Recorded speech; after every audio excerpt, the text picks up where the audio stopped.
All right, well, welcome everybody. I'm going to go ahead and call this meeting to order. We start the meeting with an invocation, which we observe by a moment of silence, followed by the Pledge of Allegiance. And today I'd ask that our moment of silence be in honor of the victims and their families who were impacted by last week's building collapse.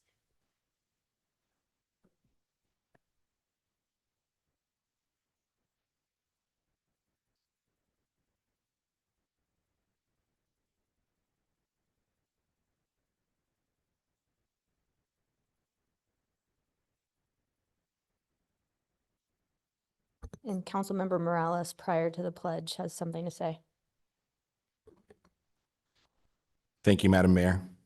Our community is grieving from the loss and injury of loved ones that occurred in the collapse of a private airplane hangar under construction on Friday. I want to offer a prayer of strength and comfort to all in mourning, to those families facing difficult roads to recovery, and to those mourning the loss of Craig Durant, Mario Santai, and Alex Mariona Koch. Craig was a fellow church member of mine when my wife Katie and I lived on the bench. He was a very kind man. My heart grieves for his children and family, and I pray that they will find hope as they extend his legacy in our world. I did not have the privilege of knowing Mario or Alex. However, their loss has also hit me quite hard, learning just a little bit about their lives as immigrants to our community from Guatemala. I believe that, like my father did many years ago, these young men also left that native home with hopes and dreams in this land of promise. Tragically, they lost their lives as they literally worked to build our community. To their loved ones, I also pray that they will find hope as they honor their courage and preserve their memories in our community and at home. To these families, I would also like to use my limited grasp of Spanish to share the following and thank my brother for helping me translate these remarks. La ciudad de Boise siente dolor por la pérdida de Mario Santai y Alex Mariona Koch, quien perdieron sus vidas al construir nuestra comunidad el viernes pasado. Espero que sus conocidos puedan encontrar consuelo y fuerza al recordarlos hoy y para siempre. Que descansen en paz hasta que vernos reunidos es mi oración. Amén. I pledge allegiance to the flag of the United States of America and to the republic for which it stands, one nation, under God, indivisible, with liberty and justice for all.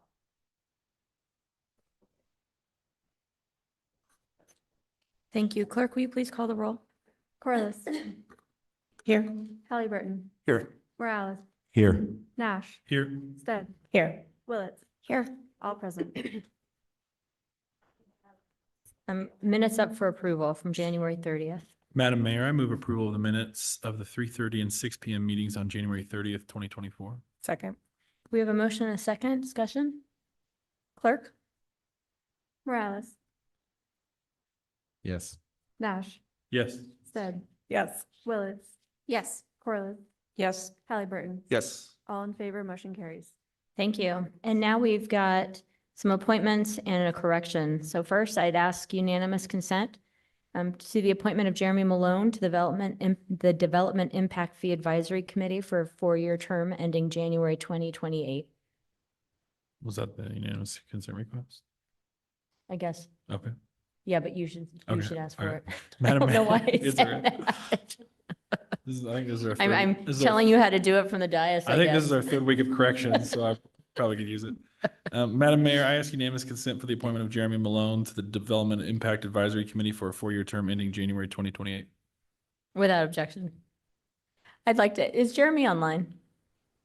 I saw Jeremy this morning, so I was able to thank him in person for taking this on, but really appreciate his service. And also appreciate that he's looking forward to joining this committee. And next up, I'm proposing the appointment of Lena Walker to the Board of Trustees of the Boise Municipal Healthcare Trust for a 2-year term ending January 31, 2026. Madam Mayor, I ask unanimous consent for the appointment of Lena Walker to the Board of Trustees of the Boise Municipal Healthcare Trust for a 2-year term ending January 31st, 2026. Without objection. I appreciate Lena and other employees that are part of this healthcare trust. And now we have a correction. I think we have one more before We have the correction. Oh, am I looking at an old agenda? Oh, that's right. You're right. You're right. Madam Mayor, I ask unanimous consent that we correct the appointment of Christopher Moore and the record reflect he is appointed to a 3-year term ending January of 2027. I'll take a second. Second. We have a motion and a second. Discussion, was this just that it was 20, the year was read wrong? And Josh isn't presenting on this, is he? On my notes, it says Josh is presenting. And I did ask due to unanimous consent request. Oh, you did? Is Without there- objection? All right. The record is corrected. And now, the Boise City Council sits as the Board of Corrections to hear and correct assessments levied for the operation and maintenance of the Boise City Municipal Irrigation System for our 2024 irrigation system. Madam Mayor, Yes. I move to amend the agenda to remove item 4 from the special business and add it to the consent agenda, corrected to be considered as an agenda request for the city council to sit at the Board of Corrections at a public hearing at the regularly scheduled council meeting on March 12th, 2024. Second. Second. Yeah. We have a motion and a second. Clerk, will you call the roll? Morales, Yes. Nash, Yes. Stead, Yes. Willetts. Yes. Corliss, Yes. Halliburton. Yes. All in favor, motion carries. And so we are moving forward into the final item that will be considered with the motion that approves the consent agenda. Is that what you're proposing? Great. All right. Next up, we have the consent agenda. Madam Mayor, I move approval of the consent agenda. Second. We have a motion, a second. Discussion? Madam Mayor, Yes. there's a lot of really good things that are being approved with this consent agenda. Specifically, I wanted to call out some renewals with our partnerships with Capital City Public Market, the Boise Farmers Market, Global Gardens. And I know that some of my other fellow council members have some things that they'd like to call out too. Madam Mayor, I'm guessing one of the reasons our Pathways Plan Manager Dane is here tonight is because we also have another item on the agenda about our Garden Street connection.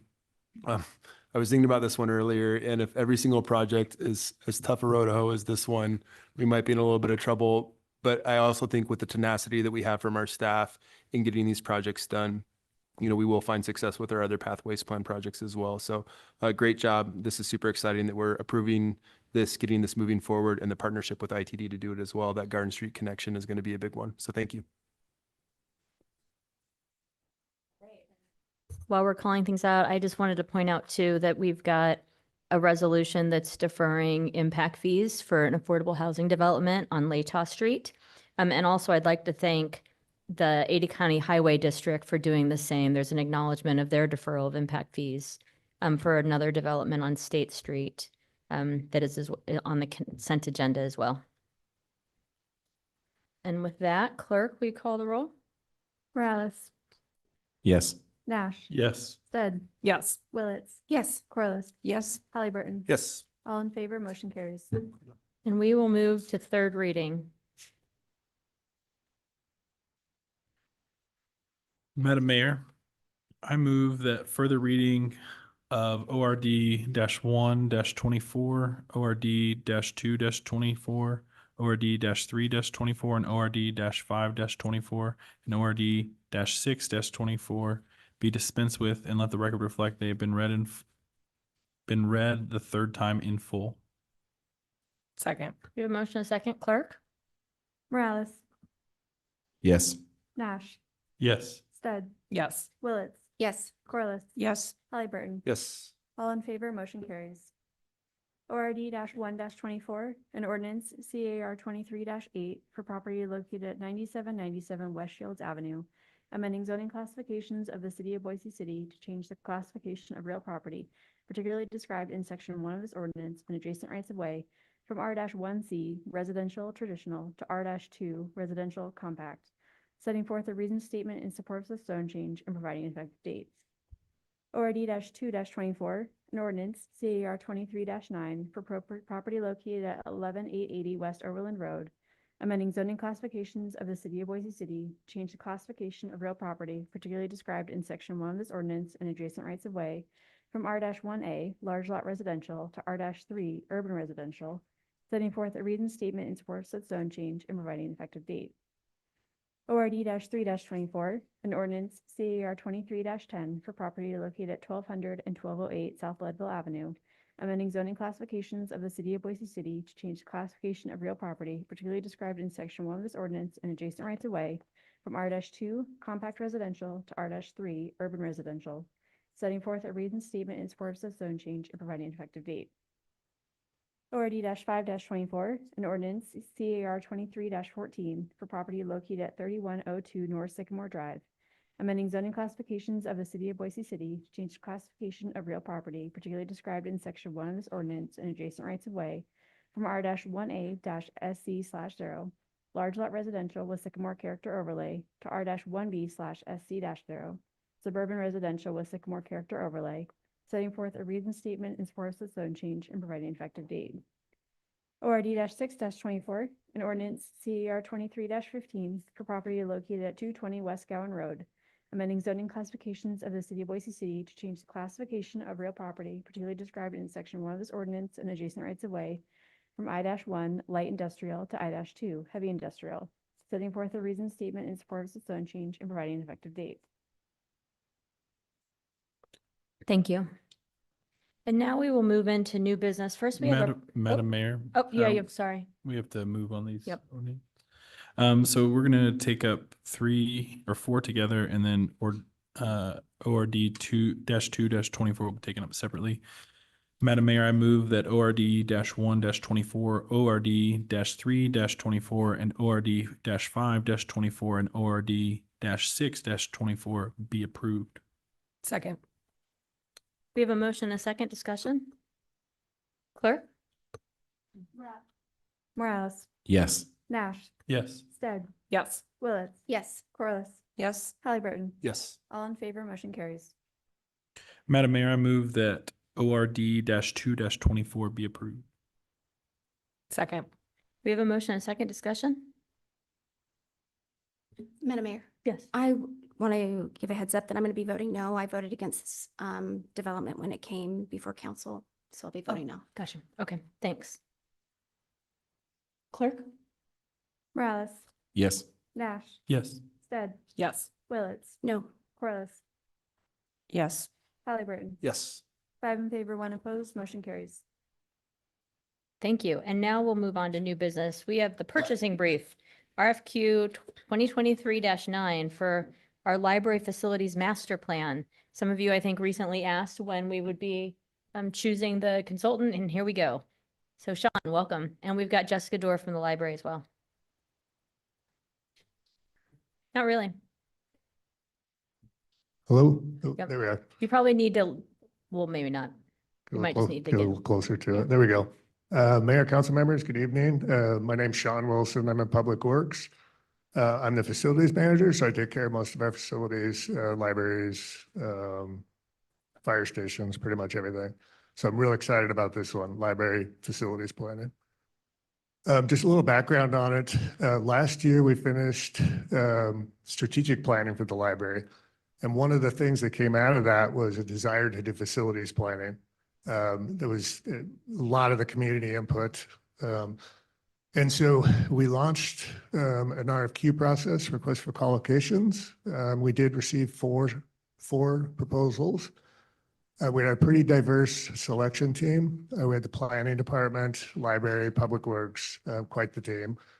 But the reason we're here is the significant local economic presence. The one firm that we're going to recommend is from not this metro area.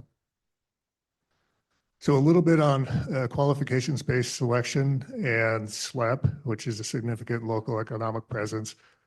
State statute requires on quality-based selection that it's not cost-based. So we collect them on we select on qualifications, then we can negotiate cost. And then again with the SLEP, that it just says that, hey, we need city approval if we're going to move forward with a recommended proposer. So a little bit about the evaluation criteria and how we select firms. We look for like the planning approach typically. How are they going to tackle this job? Firm qualifications. Have they done this before? And hopefully numerous times around the nation. Staff qualifications, same thing. Who are they going to put on the team? And then staff availability. can they get the work done? And so we received 4 proposals. Group 4 had the highest score. They're not a local firm. Hummel Architects second, they are local. Barry Dunn third, they are not local, and Erstedt Architects. So with that, staff recommends awarding to the highest ranked and most qualified proposer, which is Group 4 Architecture, Research, and Planning. And with that, I'll stand for any questions.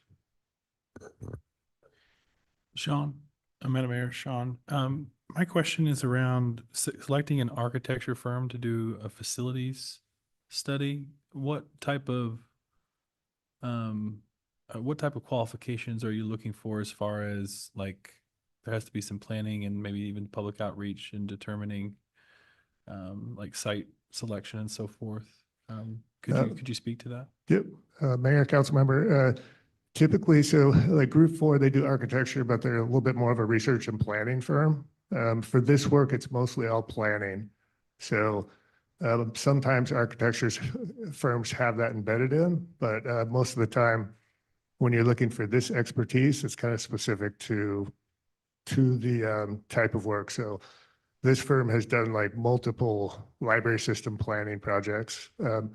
What they would do is take it to the point where, you work with the community, identify, hey, do facilities go here, there? What would it cost to do it? All that. The actual, like doing the architecture, engineering and that sort of thing, those would be separate projects from this work. This is just the planning effort. Thank you. So, follow-up question on that. Because could you go back to the 4? It was interesting to me that the 2 locals were architecture firms, but so what differentiated Group 4 from the others was that they have done library system planning before, and so they have significant library system planning. Yep. Okay. Mayor, Councilmember, yes, significant library system planning. We did check references too. Jessica made the calls, and all the systems that they have planned, they just had excellent references, and numerous plans they've done around the country. Great, thanks. Madam Mayor, can you just name some of those references that you checked into? Maybe they're nearby to us or not, but. Mayor, council member, I'll have to pull Jessica for that. Thank goodness she's here. And while Jessica's coming up, as Sean said, this is per code when we have a purchase like this, where there are people in town and out of town, it's a council decision. So when I was on council, we would see these somewhat regularly. And then, so this is why they've come before council today. Madam Mayor, Councilmember Morales, I did do the reference checks for Group 4. They have a list and a lot of examples on their websites of products that I think are very similar to what we're looking for. But I specifically made calls to the director of the Spokane Public Library and the Deschutes Public Library, because those are systems that I think met sort of where we are in that process, and talked to the directors very specifically about, hey, here's where we are in the city. This is what we're trying to do. Does this firm have the capacity? I checked references on the 2 leads. Those were the ones that worked with Group 4. And so I wanted to make sure that they had the capacity, the skill set, the ability to deliver on a tight time frame. As I remember from being here with you in January, how important that was, the community development. And quite frankly, one of the things about just really having someone with the analytical power to take all that community input, add some of the forecasting for construction costs. And then also some of the projections on growth. And Spokane and Deschutes in particular are grappling with some of those exact same issues of how do we account for growth and really think about where do we want to place libraries, but also the public services, but then also the behind the scenes. So that's why I did those reference calls. Madam Mayor, I have, just in case this is Jessica question, who has the authority to direct this group in what we're looking for? Who makes that proposal? Is it the library board? Is it council? Is it you? Could you speak to that? Madam Mayor, Councilmember Nash, could you give me a little bit more context on that Yeah. question? Because is it about the overall project or this? I'm just not exactly sure what you're The asking. facilities plan that we're asking them to produce for us. Okay. The direction that is given on that, is that provided by the library board? Is that you? Is that us? How does that work? Okay, he'll start. Mayor, council member, typically it starts with staff. And so the expert will come in, they'll outline, here's, what we think. Staff will make it unique to this area, like the level of community engagement or the level of analysis for facility, just, working with them, and then we'll scope it out.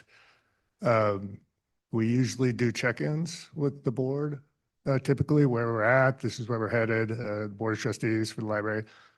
And then after that, the contract and everything goes back to council for approval. So that'd be the last touch point for council. I would just add in there, you touched on something because the library commission is different than our other advisory commissions where that board sees things before the council typically does. With this in particular, the starting point was the programmatic strategic plan that this council had directed the library to do that predated many folks on this dais. And from that programmatic plan, the discussion arose that the next step is the facilities plan, which is now in the budget for this year. There were conversations and presentations from the library board to the council at the time when we were working through whether or not this would make the budget for this current fiscal year that we're in. And in the same way that there are touch points with the board, there will be touch points with council to provide feedback on the structure of it and the community engagement piece in particular. Both the questions we want to ask, which really came from the program planning, and what we heard from the public. So in many ways, it's also, say, guided by the public. But then the style in which and the mode with which we talk to the public and get feedback moving forward. Madam Mayor, thank you. I'll just add, that is one of the things where it was important to have a consultant with such experience working with public libraries because of wanting to make sure that they have a engagement plan that recognizes the role of the Board of Trustees and then a city council, particularly with the trustees wanting to come up with the process for engaging the community and then coming with recommendations to council. Madam Mayor, question. Director Dorr, thank you. And Sean, I had a lot of the same questions about why we would be choosing an out-of-state consultant versus two local. I think you've answered those. I did note in the proposal that they had significant experience in the Northwest and Spokane in particular. Can you speak to the time frame? I mean, assuming that this gets passed, when would we see a contract? When would they begin the work? Mayor, council member, the time frame, usually it's 2 to 3 months to scope it out, get the contract ready. The effort itself typically takes about 12 months, but I don't like to say that for sure, because just like the strategic planning, a lot of it involves around the community.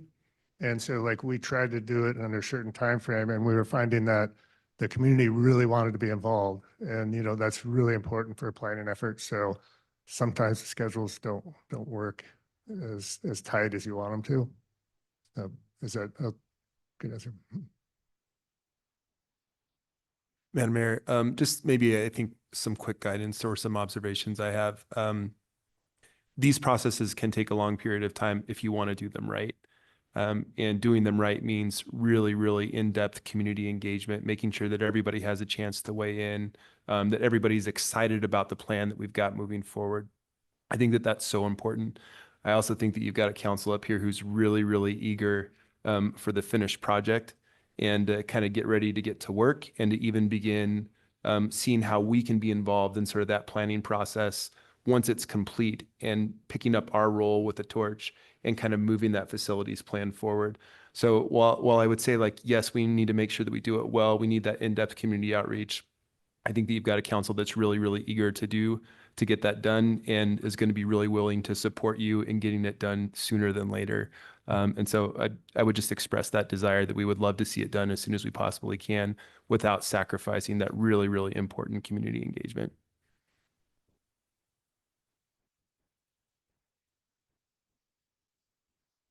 All right.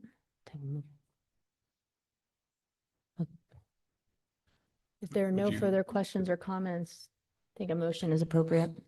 Madam Mayor, I move to that the award for RFQ 2024 009 be awarded to Group 4 Architecture Research and Planning, Inc., as recommended by staff. Second. Motion and a second discussion? Madam Mayor, just a couple more comments here. One of the things I appreciate about the library is everything that you do it very diligently, you do it very intentionally, and you do a great job at making sure that all voices are heard. Being the council liaison to the library for the last year, I've got to see that again and again in everything you do. And I truly appreciate it. And then Sean, I think one of the things I appreciate about you is you get as excited about a facilities plan that's going to determine the future of our libraries as a roof that you're working on getting done on top of the main library, or a heating unit, or whatever it be. That excitement that you bring and that intention that you bring, I know is going to be one of the reasons why the plan is successful. So thank you for your hard work and for being part of it. Thank you. And I'll just say, thank you both, and looking forward to this process and the opportunity that our residents will have, that this council will have, to talk about the value of library, and how much we love them and how we really want the best for them. And it starts with the decision being made this evening with the team of people that'll help us do that. Clerk, will you call the roll? Rouse, Yes. Nash, Yes. Stead, Yes. Willetts, Yes. Corliss, Yes. Halliburton. Yes. All in favor, motion carries. All right, thank you all. We have one public hearing this evening, CAR 23-21, the Land Group. Before we start, we've got Sabrina Mortensen here for the city. I see, I want to say Tamara, but I'm thinking it's probably Tamara Thompson, here with the Land Group. Are you presenting this evening? Deb Nelson is, great. And then we don't expect the Neighborhood Association or any members of the public to be here, but just wanted to confirm that before we start. I check in on whether or not you agree with the staff report or not. Go ahead. Great. Thank you, Madam Mayor, members of the council. The item before you is a request to modify an existing development agreement to allow alterations to the conceptual site plan on 5.14 acres in a C2D DA zone. In 2020, City Council approved a rezone of the subject property from A1 to C2D DA. The development agreement restricted the sole use of the property to be an assisted living facility with memory care and accessory uses. A conditional use permit for a senior living facility was also approved by the Planning and Zoning Commission in 2020, and the conceptual site plan was incorporated into the DA. The original CUP permit expired in March of 2022, and in December of 2023, the Planning and Zoning Commission approved a new CUP for a senior living facility on the site. The original and proposed site plans are included in your packets and are shown on this slide. The most significant modification is the removal of the service drive along the southern side of the building, resulting in the relocation of parking spaces to the front and rear of the building. The proposed modifications also include the addition of a second emergency-only access from Eagle Road. The proposed layout also provides all points of cross-access required by the original DA for both vehicles and pedestrians and bicyclists.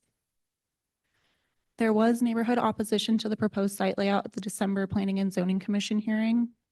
The opposition was primarily focused on the potential for the proposed layout to adversely affect vehicular access between Eagle Road and the adjacent parcels to the west. However, as shown on this slide, the proposed layout continues to provide a means for vehicular access between the adjacent parcels and Eagle Road. The adjacent parcels now also have an alternative means of access from Center Point Way, which did not exist at the time of the original approvals in 2020. The Commission's approval of the associated CUP was not appealed and is therefore not before the council this evening. If the council approves the DA modification this evening, the modified site plan will be incorporated into the development agreement. No other modifications to the existing DA are proposed. In conclusion, the Planning and Zoning Commission recommends approval, and I'll stand for any questions. Thank you. Questions for Sabrina? Madam Mayor, hi Sabrina. I have a couple questions. There seemed to be the commission seemed to be focusing in on one of the properties that would be losing access. Miss Wong, I think, was the owner. Can you just summarize briefly what that was about, and has that been resolved? What are we looking at with that? Yeah, Madam Mayor, council member, so that discussion was primarily focused on the adjacent parcel to the northwest, which is Mhm. that one there that the pointer is looking at. As you can see, when you compare the two site plans with each other, the access to that parcel is pretty similar between the original site plan and now. So the commission found that there is adequate vehicular access that will be maintained for that parcel. There also was some discussion during the commission hearing about future restriction of that access. That is a requirement of ITD at the time that the adjacent parcel develops to something more intensive than the existing single-family home. Okay, thank you. I have one more question, Madam Mayor. So Sabrina, there's one of the conditions, number 14 specifically, I'll read it to you. It says the applicant shall work with the owner of the adjacent property to the west to mitigate any issues related to the addressing of the adjacent parcels. I feel like that's kind of vague. Is there, like, what's the intent behind that from staff? Yeah, Madam Mayor, council member, that was a condition that was added by the Planning and Zoning Commission as a result of some of the discussion that happened at that hearing. There was concern that there would potentially be some confusion for like emergency services, delivery drivers, those types of things to be able to find the adjacent property once this site develops. So that condition is a little vague, but it does just require the applicant to work with that adjacent neighbor to come to some kind of resolution that works for them. So maybe providing, addressing and signage on the subject property to help direct folks to where they need to go to get to that adjacent parcel. Okay, thank you. Madam Mayor. Thank you. I have a question about ITD's opinion on this change because we have a really unique thing because Eagle Road is a freeway that runs through the middle of Meridian and Boise. Can you talk a little bit about any concerns that ITD had about the change here in terms of access? Madam Mayor, council member, ITD has approved the proposed access to Eagle Road for this development. Their concern is that once the adjacent parcel is redeveloped to a more intensive use, the amount of traffic that could be moving onto Eagle Road in a location that doesn't have a stoplight would be higher than what would be appropriate in that location. So their recommendation is that any future development would take access from that Center Point Way, which is a new roadway that was constructed after the 2020 approval. That does move further south through the neighborhood and then connects back out to Eagle at a signalized intersection. Follow up. What is that parcel zoned? The one that's at the end of Center Point Way? To the north. Yeah. That is in Ada County, Okay. and I believe it is R2, RUT, which is Rural Urban Transition. So hypothetically, in the future, it would be annexed either into the city of Boise or the city of Meridian and receive a new zoning designation. I think anticipated development there would be most likely residential at a similar density as some of those townhomes that have recently been approved to the west. Thank you, Sabrina. So I just want to make sure that I have clarity and understanding. So behind to the west is Ada County. And either Boise could annex or Meridian could annex. And then at that point, the designation would likely change. Madam Mayor, council member, that's correct. I believe that parcel is in the city of Boise's area of impact. Thank you. Madam Mayor and Sabrina, one more question. So back to that condition number 14, does the staff find that adequate to, I guess, like fulfill that request of working with, is that language that the commission crafted? Is there, I don't know, is there different language that the staff would support that could be a little bit more, I guess, like accountable for or hold the, to achieve the same goal? Madam Mayor, council member, I think the commission's intent was to leave that vague, so the applicant and the adjacent property owner can work together to find a solution that works for both parties. Okay. If the council would like to modify that condition, you can, if you have other language that you would like to use instead. Okay, thank you. I don't at this time, but would be curious, I guess, if this is on anybody else's radar, but I don't think it is. So in which case, I think we're probably good. Madam Mayor, another question. Sabrina, are there any plans to connect that Center Point Way with the Eagle View Street so that you could then get from Center Point then out to Eagle? Mhm.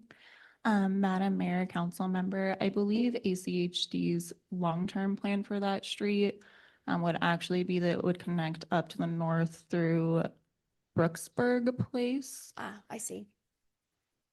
Okay. Thank you. Madam Mayor, one more question from the group. I think I was the only council member here when this originally came in front of us. And I remember us seeing a lot of value in this development in this part of town and for the people that it was going to serve. And some of the concerns are pretty similar to the same concerns we saw at the Planning and Zoning Commission that we were trying to navigate. There did seem to be a little confusion that I couldn't tell if it reached a resolution at the Planning and Zoning Commission meeting about the 10-foot multi-use path going along Eagle Road and who was responsible for the 10-foot multi-use path. It was a long time ago, but my memory was that we had required the developer to do that as part of the application, but I couldn't tell if that was settled in the Planning and Zoning Commission meeting. Madam Mayor, council member, the conditions would require that that would be in place before we would sign off on occupancy of the structure. So whether that's done by the developer themselves or if they're able to work in coordination with another agency, that's kind of, As long No. as it was as completed long as before. it's done. Yeah, that's what staff would look for. Okay. All right, we'll hear from the applicant.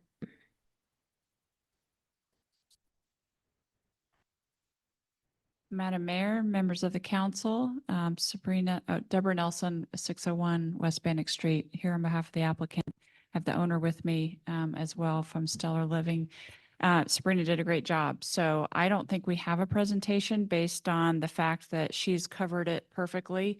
But I'd be happy to walk through any additional points or answer any questions. I agreed with her responses to all the questions.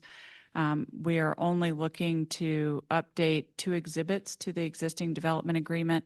Exhibit B would include the updated site plan, and Exhibit C would include the updated conditional use permit conditions. Questions for the applicant? Debbie, you got to have a couple questions, right? Like, Sure. and I know that this isn't before us in this form, but could you remind us, since only Councilmember Halliburton was here, how many units this is? Just give us a little briefing on what the development is. Madam Mayor, Councilmember Willetts, sure, I will, I'll do that and the owner can jump up and correct me. So the project is for a senior living facility with 146 units. 116 units will be for assisted living and 30 units for memory care. And these range in size from studio to 2-bedroom. This is very similar to what was approved in 2020, just a change from, I think it was 150 units then to 146 now. So still very comparable to what was proposed before. Thank you. Further questions? All right, Thank you. so I wanted to confirm nobody here is here to speak on this topic. All right. Any further questions for staff before I close the public hearing? I will close the public hearing. Madam Mayor, I move that CAR 23-00021, 13984 West Jasmine Lane, modification of the development agreement on 5.14 acres in C2D DA zone be approved. Second. We have a motion and second discussion. Madam Mayor, I just would like to note, both from the past meeting, from the Planning and Zoning Commission meeting, there were some folks who testified in opposition against this. Really, it came from a pretty genuine place of looking out for their neighbor and making sure that Ms. Wong and the folks that were back there were going to be taken care of. I think that the developer has done a good job in showing that we are going to be working to make sure that that is absolutely taken care of, and that that's not at risk. I appreciate that additional work, and I appreciate you coming back to us with this project, and that's why I seconded the motion. Madam Mayor, I would just say in my day job, I am a professional trustee for for people, and some of those people are in assisted living, and we need more assisted livings. It's a very tough market right now, and so I'm happy to see us going forward with this project. Madam Mayor, I'm going to support the motion. This is in District 1. This is close to any other city you can be and still be in Boise. I think we talked about there's parts of this in Ada County. I would agree with the president. We desperately need facilities like this, and we're only going to need more. And there are actually several other facilities around that area, and it's important. We need places for folks. So I appreciate the opportunity to have my own look at it, and welcome to West Boise.